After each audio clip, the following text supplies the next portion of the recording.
understand it. Now it's time to go to that next level. That next level is called, guess what? The law of influence. This is something that helped me so much. And always remember, repetition is the mother of skills. I know many of you today, right now that are in this room, you're saying to yourself, Tim, I've already read the book. Tim, I've already listened to the audios. Tim, I live by this. I already know all this. Then guess what? Repetition is the mother of all skills. So let's keep looking at it until it makes even more sense to you, okay? And it starts off by, guess what? Looking and learning the law of influence. Now, here's the most important thing to understand about influence, okay? This is it. The law number 2 for your notes, the law of influence. The true measure of leadership is influence, okay? Nothing more, nothing less. So how do you measure your level of influence? I mean, your level of leadership. By your level of what? Influence. So you can measure your leadership by measuring your ability to influence others. So realize, guess what? We've got to work on our influence. And today I'm going to share with you about an individual that's a phenomenal leader, and I think a lot of you will agree, okay? So as you look at the law, number 2, the law of influence, here's what you want to keep in mind. The power to influence lies in your ability to get people to participate. That's why you always ask, hey, who brought some guests down? Who's going to have a wow party? Do you guys see that? Who's going to have a wow party and introduce people to the business? In the next 24 hours, in the next 48 hours, right? Who's going to introduce somebody to the business in the next 24, 48 hours? Who's going to be, that's what you're looking for, because you got to get people to participate in the program. Why? Because that has to do with your influence, okay? Number 2 for your notes, if no one is following, it's obvious you're not a leader. So number 3 is, guess what? Management is a part of being a leader. Just because you can manage something well, though, does not mean that you can lead. Just because you can manage doesn't mean you can lead. You understand? You got to learn how to effectively lead. So let's talk about this. Let's dive into this information, because I think this is really going to be powerful and help shape your life. Now, there's 5 myths that you need to know about leadership. Okay, here's the 5 myths. The number 1 is called the management myth, okay? And this is information that's coming through me, not from me. I didn't make any of this stuff up. You can trust me on that. I used to work at a go-kart track. Do you guys follow me on this? I worked at a go-kart track and made $5 an hour and never graduated high school. Do you guys get that? Jesse graduated high school. He's making me and Josh look bad. Did you guys see that? Right? He's like, I'm like, this guy's a show-off, Josh. This guy graduated high school, right? I mean, me and you, right? You get me, him, and John. You get me, and John Malott together. I don't know if any of us ever graduated high school. All 3 of us. So guess what? You know what? A lot of you have already graduated high school. That means you're a step ahead of us. So congratulations. Give yourself a round of applause for being a champion.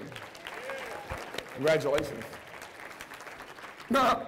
So here's what you need to know, though. It's the management myth, okay? Here's what you got to know about the management myth. That leading and managing, this is a myth. This is not true. That leading and management are the same. Leadership is about influencing people to follow, while management focuses on maintaining systems and processes. Managers can maintain direction to move people that guess what? They can move people. You need influence. So it is important, but guess what? Just because you're good at it doesn't necessarily mean you're a leader. You got to analyze and look a little bit further. Number 2 is, guess what? The entrepreneur myth, okay, for your notes. Entrepreneurs are skilled at seeing opportunities and going after them, but not all of them are good at leading people with obviously into their vision. So guess what that one's called? That's called the entrepreneur myth. Now recognize the fact that, guess what? There's a lot of having the courage to become an entrepreneur. When you study the mind of there's a book by Jeffrey Timmons called The Entrepreneurial Mind, and in that mind there's a lot of great information about obviously entrepreneurs. And one of the things that he says is there's something that Malcolm Forbes, when he talks about leadership, says that one of the biggest things that you look at when you look at leaders is people that are risk takers. So yeah, that's important. That has to do with leadership, but just because you're an entrepreneur doesn't mean that you're a leader. They're different. So you want to make sure that you understand that, guess what? That's a myth. Number 3 for your notes, obviously. Number 3 for your notes is it's called the knowledge myth. Neither IQ nor education, thank God, necessarily equates to leadership. Now, I'm not saying that it's a good idea to be dumb. We don't want to do that. We want to become smart, but guess what? Doesn't guarantee that you're going to become a leader. Number 4 for your notes, the pioneer myth. Being a trendsetter, okay, is not the same as being a leader. To be a leader, a person has not only be out in front, but also have people following his lead. Okay, number 5 for your notes is the position myth. Leadership is not based on rank or title. It's not the position that makes the leader, it's the leader that makes the position. That's the deal. Okay? People in Canada, they said, they asked me, they said, what does master distributor mean? I go, honestly, you know what that means to me? They go, what? I said, what it means to me was when I came into the company, they said, we're going to make you the master distributor. And I go, okay. And I said, yes. But to me, all that means is if this thing doesn't work, when we first started it, because we didn't have rooms like this, just so you know. So you guys see that? We didn't have rooms that were packed. We were excited if we had our car packed. Right? We were excited. We're like, oh yeah, we got 2 guests in here. Sick.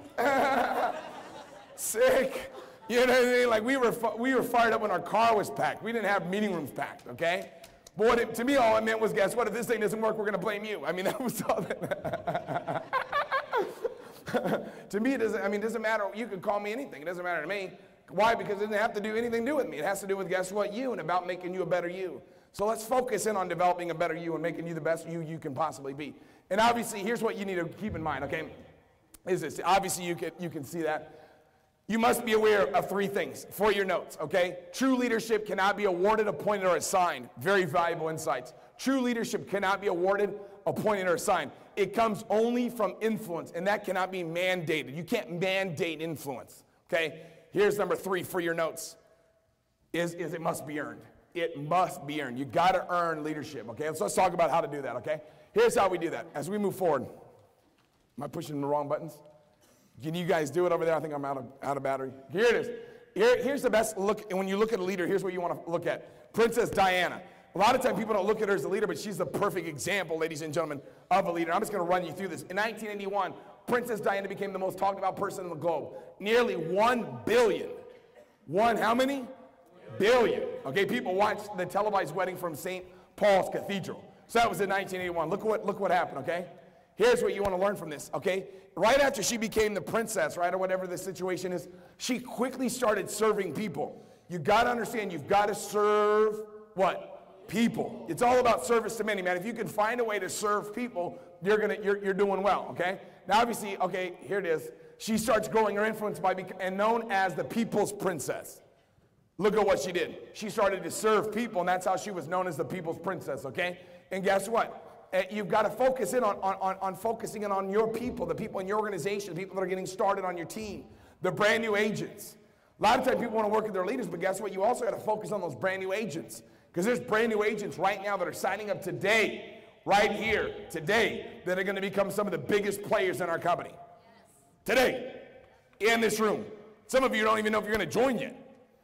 Like, I'm still wondering if I'm going to do this or not. And you might get, one of those people are going to end up becoming one of the top hires, okay? So obviously you get this. Now, as we move forward, look at what happens. In August 28th of 1996, okay, she gets a divorce, okay? She loses her title, okay? But guess what? She doesn't lose her influence. Her influence continues to increase.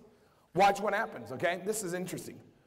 So now, in 1997, okay, she dies as a result of injuries sustained in a car accident, okay?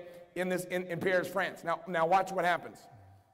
Keep in mind, in 1997, okay, her public funeral in Westminster Abbey drew an estimated 3 million mourners and onlookers in London, as well as over 2.5 billion people watched on television. Now remember, a couple days later, I think it was the same day as her funeral, was also Mother Teresa's funeral. No one talked about the Mother Teresa funeral. Everybody talked about this one. A lot of people don't even know that they were like on the same date. I mean, she was so big because she went out there and said, hey, look, you know what? I care about people. It's time for us right now to focus in on introducing people to this opportunity, because of not just for what's in it for us, but what's in it for them. See, a lot of you right now, the reason why you're not getting the results you want is because you're focusing on getting the results for you. Let's focus on helping people and serving them, getting them started in this business and walking them through all the steps required for them to achieve success. Are you guys with me on this? Yeah. Now's the time to make it happen. So as we look forward, obviously, here's what we want to look at. There's 6 factors that make a leader. This is for your notes. Number 1, character, who they are. True leadership always begins in the inner person. People can sense the depth of a person's character. So you've got to focus in on obviously your character. Number 2, relationships, who they know. With deep relationships with the right people, you can become a real leader in an organization. Number 3 is knowledge, what they know. Information is vital, okay? You need to grasp the facts and develop accurate vision for the future. So you've got to work on that knowledge. Number 4, this is for your notes, okay? Number 4 is intuition, what they feel. Leaders seek to recognize and influence intangibles such as energy, morale, timing, and momentum. Those are very important when you look at it, okay? Experience. Where they've been. The greater your past challenges, the more likely followers will be willing to let you lead. Number 6 for your notes, ability. okay, what they can do. The bottom line is followers want to know whether you can lead them to victory. As soon as they no longer believe you can deliver it, they're going to stop following you. So you've got to focus in on your ability to help people achieve victory and achieve success. Everybody's getting started on your team's winning. Guess what? People want to get started on your team. So you've got to make sure you help people win. It's time to get committed now more than ever before. Obviously, many of you know this already, but this is for your notes. The first position, there's 5 levels of leadership, okay? And obviously, the first is called the position level. People follow you because they have to, okay? That's like the rights level, okay?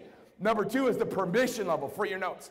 This is relationships. People follow you because of because they want to. They want to follow you because of relationships that you've developed. Number 3, the third level up, there's production level, okay, because of results. People follow you because of what you've done for the organization. Number 4, for your notes, people development. This is where you want to get to, people development, reproduction. People follow you because of what you've done for them, helping people become better. And every now and again, very few leaders in the world will ever get to this 5, this is called the pinnacle, and that's respect. People follow you because of who you are and what you represent. That's great. Let's just focus in on getting to, obviously, if some of you in this room get to that, that's unbelievable. But guess what? Let's focus in on developing people, reproducing leaders, helping them win and helping them achieve success, and developing that level of influence. So here's what we got to understand is now is the time more than ever before. Do you guys have a better understanding that right now we've got to help people and serve them, and as a result of that, help people grow and change and develop and help them achieve results, and as a result of that, we're going to achieve the results that we want. How many of you understand that by now? If you do, say aye. You guys got that now?